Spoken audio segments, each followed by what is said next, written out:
আসসালামু আলাইকুম, welcome back to my channel. Hello everyone, কেমন আছেন সবাই? আমি আলহামদুলিল্লাহ ভালো আছি। আজকে আপনাদের সামনে নিয়ে হাজির হয়েছি একটা গ্রামের এমনিতেই যে কচুগুলো হয়, কচু শাকগুলো, সেই কচুর ডাঁটার রেসিপি।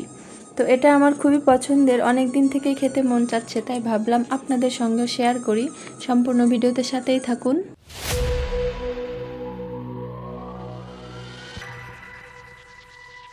সর্বপ্রথম যেটা করতে হবে, কড়াইতে পানি নিয়ে নিতে হবে। আর কচুটা আমি আগে থেকেই ধুয়ে পরিষ্কার করে ঝরা দিয়ে নিয়েছি। তো পানির মধ্যে আমি রসুনের কোয়া দিয়ে নিলাম পেঁয়াজ, আর দিয়ে নেব পরিমাণ মতো হলুদ, পরিমাণ মতো লবণ। তবে লবণের পরিমাণটা কম রাখতে হবে, আর কিছু কাঁচামরিচ।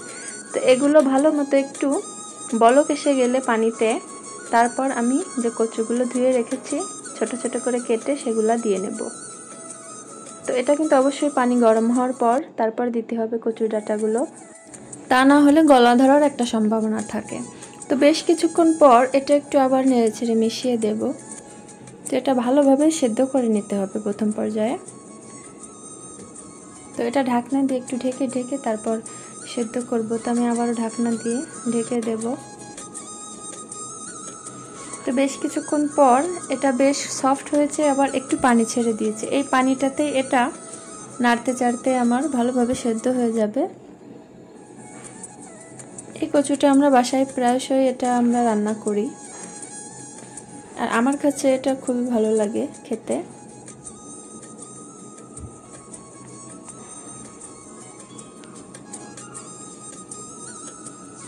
তো আরও কিছুক্ষণ পর দেখুন এই অবস্থা, আরও ভালোভাবে একটু গলে গিয়েছে, সেদ্ধ হয়েছে।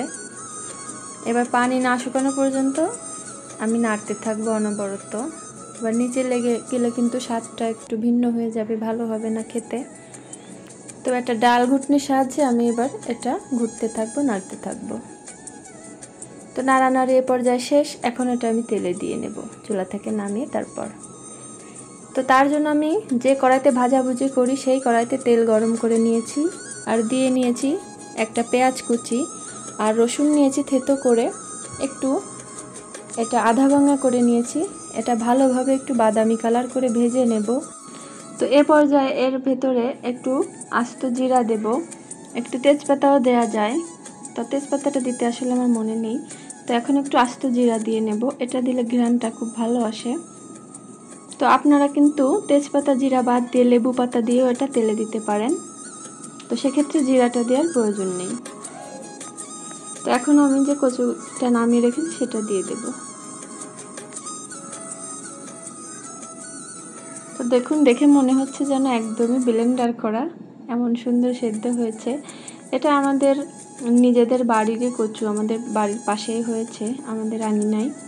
তো সেখান থেকে এনেছি, একদমই টাটকা টাটকা এটা আজকে রান্না করেছি। তো মাশাআল্লাহ খেতে খুব স্বাদ হয়েছিল। তো এখন এই কচুটা কী করতে হবে, নাড়তে নাড়তে একদমই শুকনো শুকনো করে নিতে হবে, কারণ পানি থাকলে কিন্তু কচুতে একটা গলা ধরার ভয় থাকে। আর আমরা বাসায় যখন কচু রান্না করি কখনোই আমাদের গলা ধরে না, কারণ একই প্রসেসে সবসময় রান্না করি, একটু শুকনো শুকনো করে নিই। তো এই যে দেখুন, এভাবে আমি নাড়তে চাড়তেই থাকবো, কারণ পানি না থাকে, কোনো রকমের পানি থাকলে কিন্তু গলা ধরার ভয় থাকে। তো এভাবে করে আমি একদম শুকনা শুকনা করে নেব।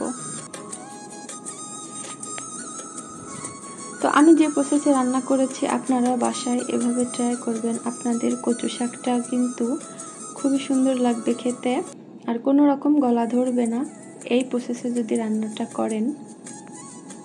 তো দেখুন, আমি আরও কিছুক্ষণ এটা কিন্তু একটু ভাজা ভাজা টাইপও না, একটু সফট থাকবে, কিন্তু ভেতরে পানি থাকবে না।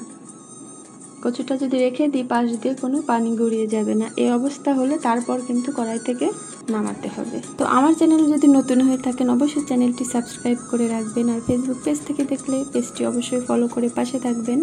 তো আমি চুলা থেকে নামিয়ে তারপর আপনাদের দেখাচ্ছি। দেখুন মাশাআল্লাহ কতটা সুন্দর হয়েছে, আর খেতেও কিন্তু অসাধারণ। তো আজকে আমার রেসিপি কেমন হয়েছে অবশ্যই আমাকে কমেন্ট করে জানাবেন। রেসিপি ভালো লাগলে অবশ্যই বাসায় ট্রাই করবেন। ধন্যবাদ।